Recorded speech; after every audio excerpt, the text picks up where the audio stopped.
Daverson pode mesmo trocar o Palmeiras por um clube chinês? Quanto o Internacional vai receber pela venda de Iago para o Augsburg, da Alemanha?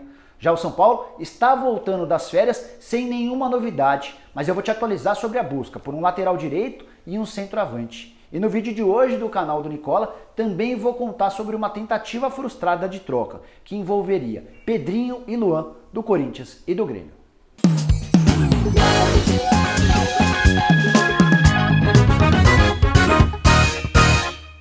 Fala aí pessoal, eu sou o Jorge Nicola e queria começar o vídeo de hoje falando a respeito de um negócio que foi fechado durante o fim de semana. Nesse sábado, Inter e Augsburg bateram o martelo em relação à negociação de Iago, lateral esquerdo, muito promissor, de enormes qualidades. O Augsburg, time que está na primeira divisão do futebol alemão há 9 temporadas, vai desembolsar 6 milhões e meio de euros, que equivalem a 28 milhões e 300 mil reais. O Inter, na teoria, ficaria com metade desse valor, já que é dono de apenas 50% dos direitos econômicos. Mas o Rodrigo Caetano, diretor executivo de futebol do Inter, conseguiu convencer os outros parceiros do Iago nessa negociação, entre eles o Monte Azul, um clube do interior do estado de São Paulo, a dar uma fatia maior para o Colorado. Dessa maneira, o Inter vai ficar com 5 milhões de euros, que equivalem a 21 milhões e 800 mil reais. Dá para dizer que foi um bom negócio para o Inter, levando em consideração a pequena fatia a que tinha direito.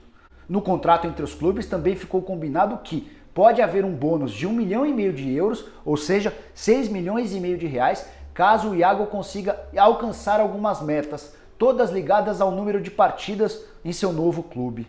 Esse bônus, se rolar, vai para os cofres colorados. E antes que você pergunte, o Internacional não tentará contratar um outro lateral esquerdo. O Wendel, que era reserva imediato do Iago, será o titular e, em caso de eventualidade de alguma necessidade, o Zeca, que tem atuado pelo lado direito, pode ser deslocado para a esquerda para jogar por esse setor também.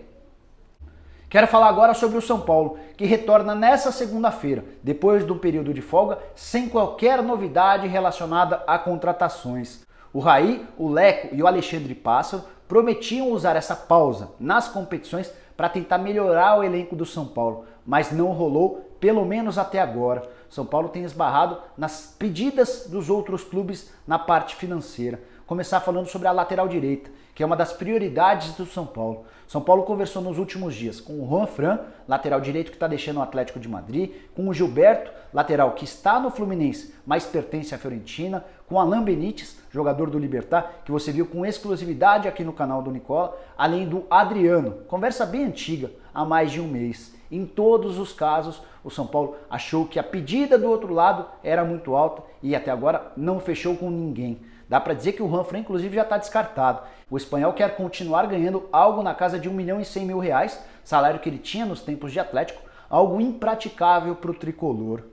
O Gilberto também ficou bem distante. Apesar de estar insatisfeito com os salários atrasados no Fluminense, o Gilberto já foi avisado que terá de cumprir até o fim da temporada o seu contrato de empréstimo. A Fiorentina também pediu bastante alto para que a negociação fosse adiante. Então, nesse momento, o São Paulo concentra suas forças em tentar convencer o Adriano a baixar sua pedida. O lateral que está deixando o Besiktas quer ganhar na casa dos 500 mil reais mensais de salários e direitos de imagem. E o São Paulo também conversa com o Libertad para tentar convencer o clube a liberar o Benítez por um valor um pouco mais baixo. Isso porque o Benítez tem contrato com o Libertad somente até dezembro.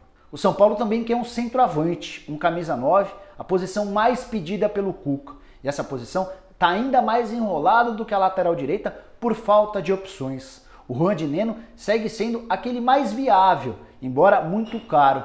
O Deportivo Cali, da Colômbia, gastou cerca de 750 mil dólares para contratá-lo do Racing e agora pede algo na casa dos 3 milhões de dólares para vendê-lo para o São Paulo. O São Paulo considera o valor muito alto por um argentino de 24 anos que somente agora fez sua primeira grande temporada. Certamente você que é palmeirense se deparou nos últimos dias nas redes sociais com a notícia de que Daverson pode deixar o Palmeiras durante a pausa para a Copa América. Conversei com um dirigente importante do Palmeiras e ele me assegurou que não há a menor chance de o Palmeiras vender o Daverson para a China. Ele também disse que não há proposta oficial. O que existem são rumores de que o Shenzhen FC, time que ocupa a 12ª colocação do campeonato chinês, fará uma proposta oficial para tentar levar o Daverson. Os números especulados são de 15 milhões de euros, que equivalem a 65 milhões de reais. Mas dá para garantir, de acordo com essa fonte que eu tenho no Palmeiras, que ainda que essa proposta se torne oficial, o Palmeiras não fará negócio. Isso porque entende que o Daverson tem papel fundamental no Palmeiras do segundo semestre e o Palmeiras tem encontrado enorme dificuldade em achar um outro centroavante. A ideia do Alexandre Matos e do Maurício Gagliotti é vender o Borja para trazer um outro atacante, um outro camisa 9. E até a busca por esse outro atacante está bem complicado. Imagina então se perder o Daverson. O mais curioso, e é só para você entender como as coisas no futebol mudam, é que em fevereiro o Palmeiras teve uma proposta de 50 milhões de reais também de um time chinês. E naquele momento todo mundo torcia para que o negócio saísse. O Alexandre Matos, o Maurício Gagliotti, o torcedor do Palmeiras, mas o Daverson, que havia acabado de começar a namorar uma cantora famosa, decidiu não viajar, não quis se mudar para a China para não ficar longe de seu grande amor. A decisão do Daverson deixou muita gente dentro do próprio Palmeiras bravo, porque o Daverson vivia um momento horroroso e aqueles 50 milhões de reais cairiam muito bem. O tempo passou, o Daverson se recuperou dentro de campo e hoje é peça fundamental dentro do time do Felipão. Para fechar, eu quero falar sobre Luan, atacante do Grêmio que quase veio parar no Corinthians no início da temporada. Antes, preciso te contar um bastidor. O Luan trabalha desde 2013 com Jair Peixoto, que era seu empresário. O Jair, além de agenciar a carreira do Luan, também é dono de 30% dos direitos econômicos. Mas o Luan decidiu romper o contrato com o Jair Peixoto e já fechou com o Paulo Pitombeira, o mesmo empresário do Roger Guedes, do Fábio Carille, do Ricardo Goulart, entre outros. Essa mudança de empresário causou no mercado a impressão de que o Luan quer se mudar de clube na metade do ano. Paulo Pitombeira tem boa entrada no mercado asiático, já levou alguns de seus atletas para a China e a partir daí pode pintar alguma coisa. Mas o que eu havia prometido lá no começo do vídeo era contar os bastidores de uma troca que acabou não acontecendo entre Corinthians e Grêmio. O Renato Gaúcho é muito fã do Pedrinho, chegou a entrar em contato com o empresário do Pedrinho e também com o Corinthians para dizer que gostaria de ter o Pedrinho no seu time. O Pedrinho vivia aquele momento de dificuldade, de transição, aspecto físico, havia a alegação de que ele não conseguia disputar 90 minutos em alta intensidade. Foi então que o Renato diagnosticou a possibilidade de um bom reforço. O Corinthians respondeu que só liberaria o Pedrinho se o Grêmio liberasse o Luan, e a negociação poderia ser por empréstimo. Foi então que veio do Rio Grande do Sul a resposta positiva para uma troca. O Luan indo para o Corinthians, com o Pedrinho indo para o Grêmio por uma temporada. Mas, na última hora, o presidente André Sanches acabou desistindo do acordo. Ele ficou com medo que o Pedrinho se valorizasse demais no Grêmio e acabasse sendo comprado pelo tricolor gaúcho.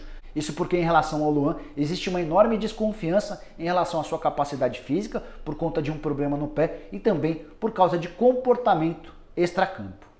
Bom, eram essas as informações de mercado que eu tinha para passar para você. Espero que tenha curtido o vídeo, dê um like por aqui. Se você ainda não se inscreveu no canal, não acredito, se inscreve agora, acione o sininho para ser notificado toda vez que eu fizer um vídeo novo ou uma live e use o espaço para comentários para deixar crítica, sugestão, opinião, seja lá o que for. Beleza? Um abraço!